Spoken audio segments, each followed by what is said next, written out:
What is up, guys? Welcome back. My name is Sophia, and in today's video, we're going to be having a bingo wheel pick my October TBR. And if you don't know what TBR means, it basically means to be read. So, how this is going to work is we're going to spin the wheel, pick a number, pick the book that has the correlating number, and then we're going to add that to the TBR. We're going to be picking 10 books. Am I going to get through all of them? Probably not. Most definitely not. But I'm going to try. So, why not just get started with book number 1?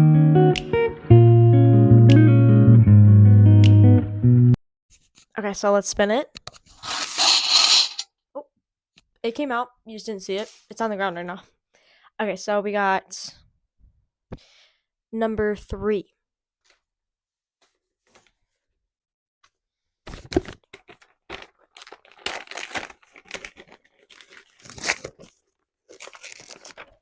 Uh-oh, guys. It's Verity. I know a lot of people have a lot of mixed feelings about Talia and Hoover, but I do feel like this is a fitting book for the month of October. So, yeah. I'm going to read the back of all the books so you kind of get a clue of what they're about.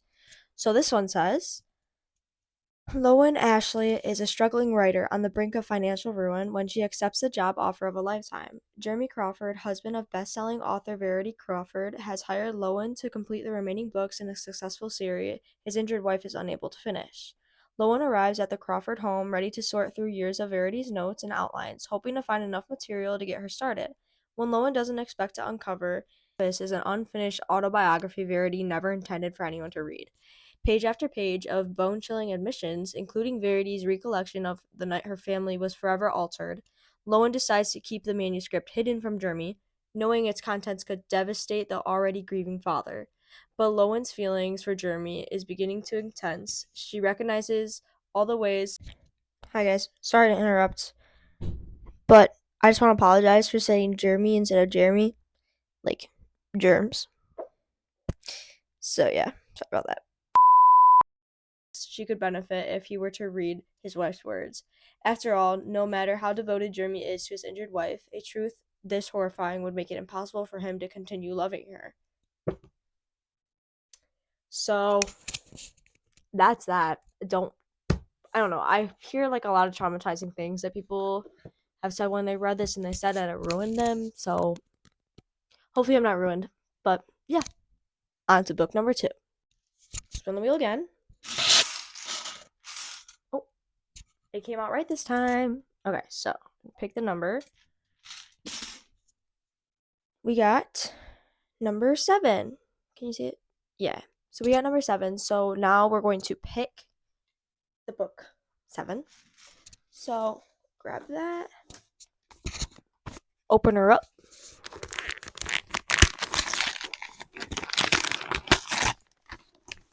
Why did I wrap these so tight?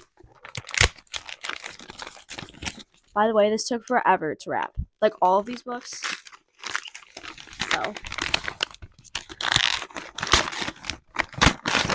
Oh my gosh. So if you watched the first video, this book was in the first video. It's called You Again. Again, it's like a fall romantic comedy, I believe. And I'm going to read the back for you just so you get a little clearer explanation. Okay. The top says, can they stop hating each other long enough to fall in love? Okay. When Ari and Josh first meet, the wrong kind of sparks fly. They hate each other instantly. A free-spirited, struggling comedian, Ari likes to keep things casual and never sleeps over after hooking up. Josh, a born and bred New Yorker, has ambitious plans to take the culinary world by storm and find the one. They have absolutely nothing in common except that they happen to be sleeping with the same woman.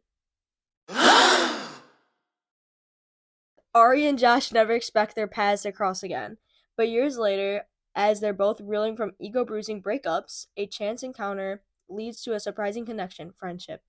Turns out, spending time with your former nemesis is fun when you're too sad to hate each other and too sad for... I'm not saying that word. As friends without benefits, they find comfort in late-night Netflix binges, swiping through each other's online dating profiles, and bickering across boroughs, until one night the unspoken boundaries of their platonic friendship begin to blur. With sharp observations and sizzling chemistry, Yugen explores the dynamics of co-ed friendship in this irresistible romantic comedy of modern love in all its forms.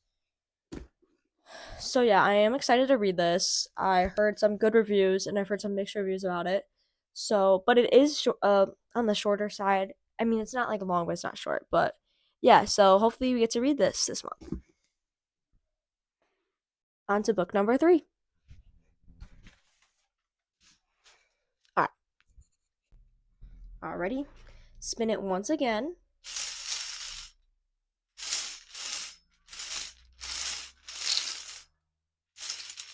Oh, did you see that? Like it fell out. Anyway.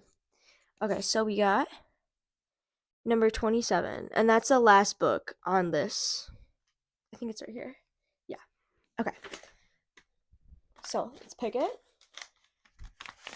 So we got 27.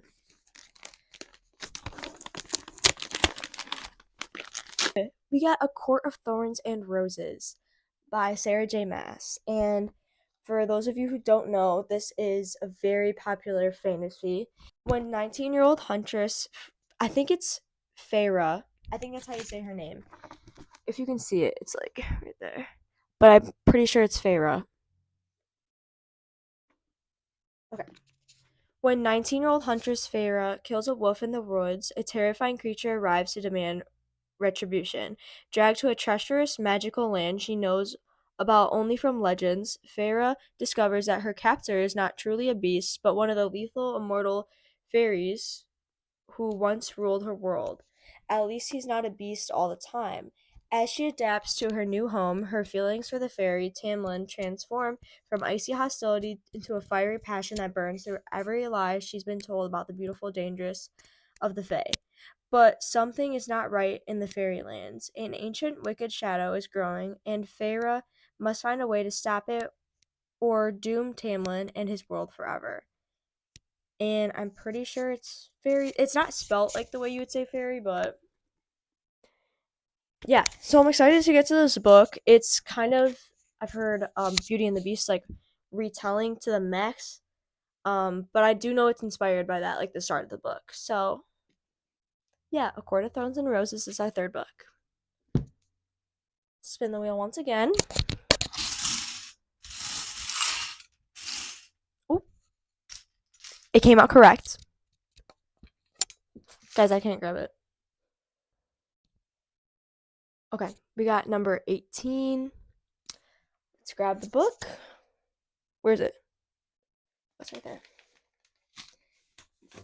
Okay, open time.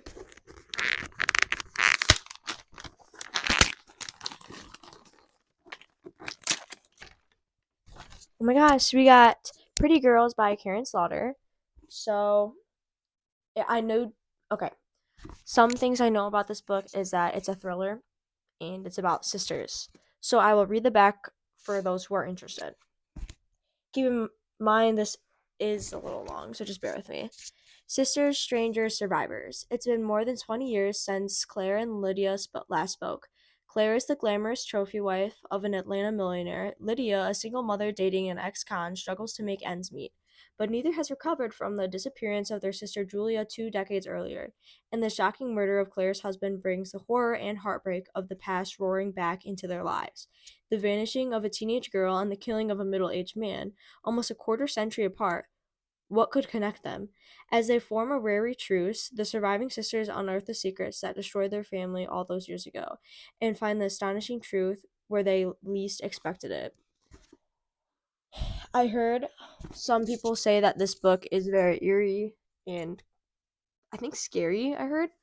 But yeah, it's a thriller. So I low-key want to know what this locket falling into the water means, so I guess we shall see. So yeah, this is book number 4. Now on to book number 5. You guys know the drill by now. Oh, she plopped out. Okay, number 22. So let's grab number 22. This is the one book that the writing I kind of messed up on. What the heck? Okay, so we're gonna open it up now. Oh my gosh, we got Caravel. I don't know how to say it, but I did hear a lot of good reviews about this, and it's a fantasy taking place in like a carnival, I believe. Let me read the synopsis so I can tell you guys what it's about. Ooh. A legendary competition, a mesmerizing romance, an unbreakable bond between two sisters. Scarlet Dragna has never left the tiny island where she and her sister Tella live with their powerful and cruel father. Now, Scarlet's father has arranged a marriage for her, and Scarlet thinks her dreams of seeing Caravel, the faraway once-a-year performance where the audience participates in the show, are over. But this year, Scarlet's long-dreamt of invitation finally arrives. With the help of a mysterious sailor, Tella whisks Scarlet away to the show. Only as soon as they arrive, Tella is kidnapped by Caravel's mastermind organizer, Legend. It turns out that this season's Caravel revolves around Tella, and whoever finds her first is the winner. Scarlet has been told that everything that happens during Caravel is only an elaborate performance, but she nevertheless becomes enmeshed in the game of love, heartbreak, and magic with the other players in the game. And whether Caravel is real or not, she must find Tella before the 5 nights of the game are over. A dangerous domino effect of consequences is set off, and her sister disappears forever. So, yeah, I'm very excited. I heard this is an action packed fantasy book. And yeah, that's book number 5. Now, on to book number 6. Alrighty, let's spin her. Oh, came out. Okay, number 19. Let's pick it. So it's 19. Oh my gosh, I'm so excited, actually. We got Light Lark by Alex Astor.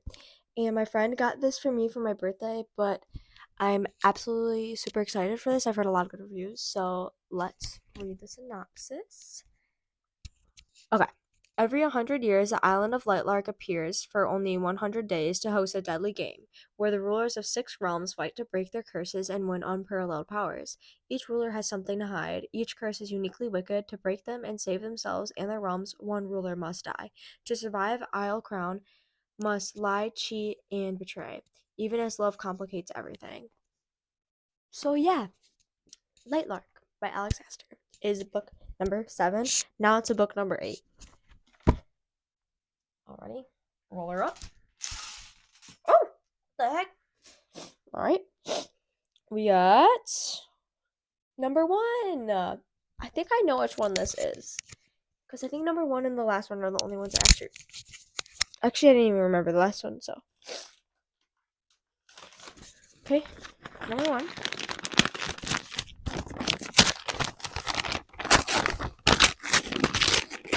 Oh my gosh, I'm super excited for this too. Powerless by Lauren Roberts, and Hunted Hunter Destined for Each Other is what the front says. Let's read the back. The elites have possessed powers for decades, gifted to them by the plague, while these born ordinaries are just that, banished from the kingdom of Isla and shunned from society. No one knows this better than Peyton Gray, an ordinary posing as a psychic to blend in with the elites. When she says when she unsuspectingly saves one of Isla's princess, Kai Azure, she's thrown into the purging trials, a brutal competition showcasing the elite's powers. If the trials and the opponents within them don't kill her, the prince she's fighting feelings for will if he discovers what Peyton is, completely ordinary. Powerless by Lauren Roberts is our 8th book. Now let's pick book number 9. Time to spin the wheel. Oh, okay. I don't know if you guys can see it. It's like right there. Get it. Lucky number 14. Let's pick her out. The Institute by Stephen King. Read the back. In the middle of the night, intruders silently murder young Luke Ellis's parents and steal him away from his suburban Minneapolis home, an operation that takes less than 2 minutes. Luke will wake up away in a faraway room that looks just like his own, except there's no window. And outside his doors are several other doors, behind which are several other kids with very special abilities, and who arrived at wherever here is the same way Luke did. They're all localized in the area known as the front half, which is a good thing. No one ever returns from the back half. Nevertheless, the incarcerated children are intended to serve, given that the staff is ruthlessly dedicated to extracting the force of their extra-normal gifts. Cooperation is rewarded, and resistance means brutality. And as each new victim disappears to the back half, Luke becomes increasingly desperate to somehow find a way to get help, even though no one has ever escaped from the living hell known as the Institute. Wow. I don't know about you guys, but I really like the cover of this as well. But yeah, the back of the book just seems so interesting to me, and I'm excited to get through this one. This is book number 9. Now let's get on to our last and final book, number 10. I'm just spinning the wheel. Oh, I see the number. Landed. Okay. Number 25. Okay, let's pick it. Oh my gosh, I just rolled that so far. This was also in my last video. One Dark Window by Rachel Gillig. The back. Oh, guys, I don't know how to say her name. I'm so sorry. I'm actually going to butcher this. By the way, when I don't know the name of someone in the book, I will make up my own name. Like, sometimes I'll nickname them. Like, for this one, I'll probably say Ellie or something. But I'm going to say her name for the actual sake of the back. Okay. Elspeth Spindle needs more than luck to stay safe in the eerie mist-lacked kingdom of Blunder. She needs a monster. She calls him the Nightmare, an ancient mercurial spirit trapped in her head. He protects her, he keeps her secrets. But nothing comes for free, especially magic. When Elspeth meets a mysterious highwayman on the forest road, her life takes a drastic turn. Thrust into the world of shadow and deception, she joins a dangerous quest to cure Blunder of the dark magic infecting it. Except the highwayman just so happens to be the king's own nephew, capital of the most dangerous men in Blunder and guilty of high treason. A maiden must unleash a monster within to save her kingdom in this dark, lush gothic fantasy debut. So yeah, One Dark Window. I think this is very much giving fall vibes, and it'll be the move. So let me show you guys all the books that we picked for October. Kind of heavy, but these are all the books for our October TBR. We picked 10 books. I'm going to try my best to get through all of them. For those of you who don't know, I always ask random questions, so this is going to be a new segment in all of my videos. The random question for today's video is, if you were to have one superpower, what would you pick? Mine would be teleportation, because I would just love to be able to be anywhere anytime that I want. Like, I don't know, if I want to go get food or not, boom, I'm there, pick it up, boom, come back. Easy as pie. Or if I wanted to go to a different country, I don't know.